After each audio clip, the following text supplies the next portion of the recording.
26 फरवरी यानी महाशिवरात्रि के दिन प्रयागराज महाकुंभ का समापन हो गया है, लेकिन इस महाकुंभ ने कई रिकॉर्ड तोड़े। इस बार 66 करोड़ से ज्यादा श्रद्धालुओं ने प्रयागराज संगम में आस्था की डुबकी लगाई। आस्था के साथ साथ महाकुंभ में अर्थव्यवस्था का भी नया कीर्तिमान स्थापित हुआ है। महाकुंभ से प्रदेश ही नहीं, देश की अर्थव्यवस्था को भी मजबूती मिली है। पूरे महाकुंभ में 3.5 लाख करोड़ से ज्यादा का कारोबार हुआ है।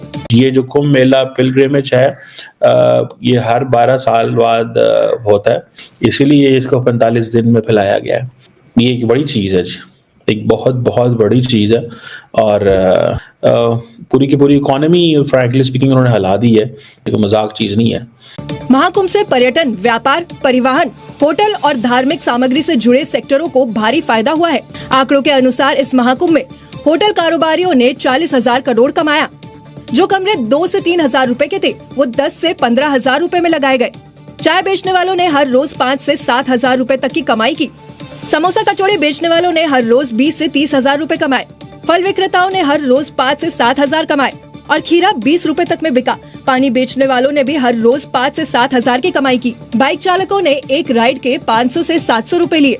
हम तो यकीन करें, अब हमें घरों से अगर मस्जिद हम नमाज पढ़ने भी जाते हैं ना, तो कहते हैं रश वाली जगह ना जाना, घर में ही पढ़ लो।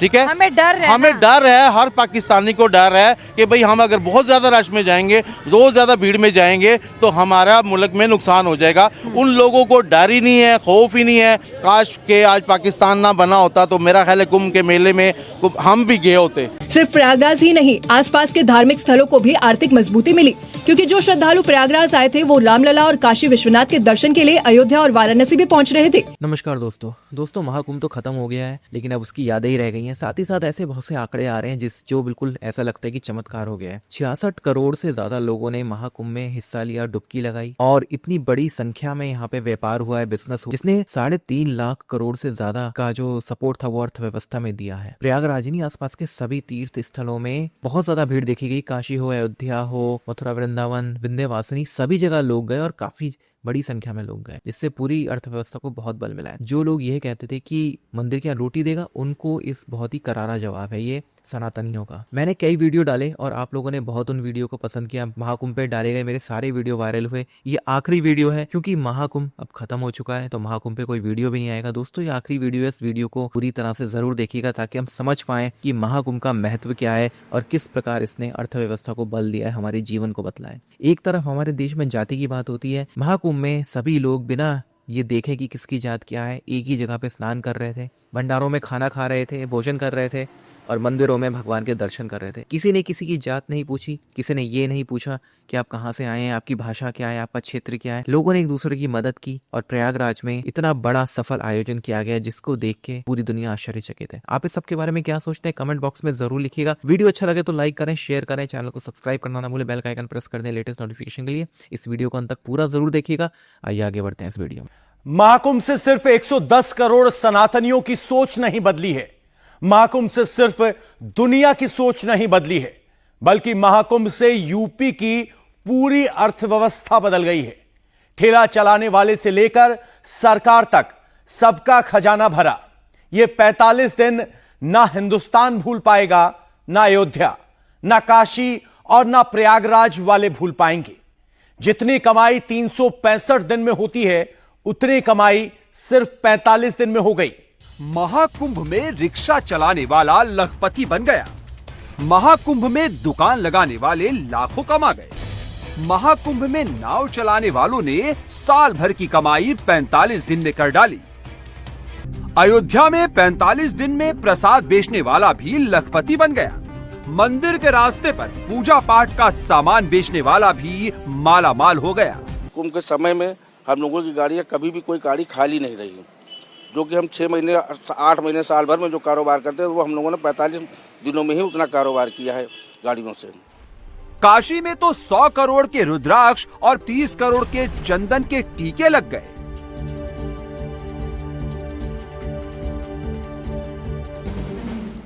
होटल, ढाबा और गेस्ट हाउस वालों की चांदी चांदी हो गई। 45 दिन में यूपी के 3 शहरों में हजारों लाखों लोग लाखों करोड़ों कमा गए। आस्था के सैलाब से अयोध्या, काशी और महाकुंभ में खूब कारोबार हुआ, खटाखट कमाई हुई, फटाफट इनकम सोर्स बढ़ा। 45 दिन के महाकुंभ से सरकार ने भी कमाया, रेलवे ने भी खूब पैसा बनाया और कमाई दुकानदार, ठेले और दातुन वालों की भी हुई। आस्था के सैलाब से यूपी की अर्थव्यवस्था को नया बूम मिला है। महाकुंभ के 45 दिन में यूपी में 4 लाख करोड़ से ज्यादा का कारोबार हुआ है। अकेले महाकुंभ से 3 लाख करोड़ से ज्यादा की अर्थव्यवस्था खड़ी हुई है। अकेले यूपी सरकार को 25 से 30 हजार करोड़ रुपए की आमदनी हुई है। अगर हम 45 दिन के आस्था के सैलाब का बही खाता खोलें, अगर हम महाकुंभ से कमाई की बात करें, तो महाकुंभ के समापन के बाद ये पहला वीकेंड है। महाकुंभ से रेलवे का खाली खजाना ही भर गया है। महाकुंभ से सिर्फ रेलवे ने ही पैसा नहीं बनाया, महाकुंभ से सबसे ज्यादा फायदा होटल, गेस्ट हाउस वालों को हुआ। महाकुंभ में इतनी भीड़ आई कि 3000 का कमरा 15000 में मिल रहा था। जो महाकुंभ से पहले 500-700 रुपए में कमरा मिल रहा था, उनकी कीमत 4000-5000 पहुंच गई। इससे हुआ ये कि 1 साल की कमाई होटल, गेस्ट हाउस वालों ने 45 दिनों में कर ली। कुंभ में जो डोम सिटी बनाई गई थी, इसका 1 लाख से ज्यादा किराया रहा और बुकिंग फुल रही। अब जब वहां लोग जा रहे हैं और जब वो स्नान कर रहे हैं, जब वो रह रहे हैं, जब वो बाहर घूम भी रहे हैं, सिर्फ वहां एक प्रयागराज में नहीं जा रहे हैं, वो वाराणसी भी जा रहे हैं, इलाहाबाद मतलब प्रयागराज के आगे भी जो सराउंडिंग एरियाज है वहां भी जा रहे हैं। तो ये जो पूरी इकोनॉमिक इम्पैक्ट का अगर फुल असेसमेंट करा जाए, पूरी तरह से हम इसका मैथमेटिक्स करें, अगर हम देखें तो ये 3 लाख करोड़ से भी ज्यादा होगा, क्योंकि आपकी वाराणसी की इकोनॉमी में भी बेनिफिट हो रहा है और यूपी के और शहरों में भी बेनिफिट हो रहा है, क्योंकि लोग पूरा एक नया ट्रिप बना रहे हैं। दूसरा, आप ये देखिए कि जो इनफॉर्मल सेक्टर है, मतलब एक तो हमारी खर्चाई हो गई कि आपने अपना कोई टेंट बुक किया या होटल बुक किया और आप कहीं रहे, ट्रैवल का आपने खर्चा किया, खाना पीना हुआ, वो तो बेसिक है। बट उसके अलावा एक नई इनफॉर्मल इकोनॉमी भी चल रही है वहां पे, जहां पर आपके स्ट्रीट वेंडर्स हैं, आप छोटा सा उनसे कुछ खरीद लें, पानी खरीद लें, चाय ले लें, और या फिर आपके कोई ऑटो वाले हैं, रिक्शा वाले हैं, वो सारे इस पूरे एस्टिमेट के एक्चुअली बाहर हैं और उनको भी बहुत बेनिफिट हो रहा है। प्लस मैं कहूंगी कि इंडिया का इनोवेशन पूरी तरह से यहाँ पर निकल के आया है, क्योंकि अगर आप देखें तो मैंने उस दिन ये भी पढ़ा था न्यूज़पेपर में कि एक डिजिटल डिप ऑफर हो रहा है। 1100 रुपए में आप अपने घर पे बैठ के डिप कर सकते हैं, क्योंकि वर्चुअल वो आपको एक डिप का सर्विस दे रहे हैं। फोटोग्राफ्स जो कुंभ में फोटोग्राफर्स खरीद रहे हैं, उसे भी बहुत हाई अमाउंट्स पर बेचा जा रहा है ऑनलाइन कवरेज के लिए।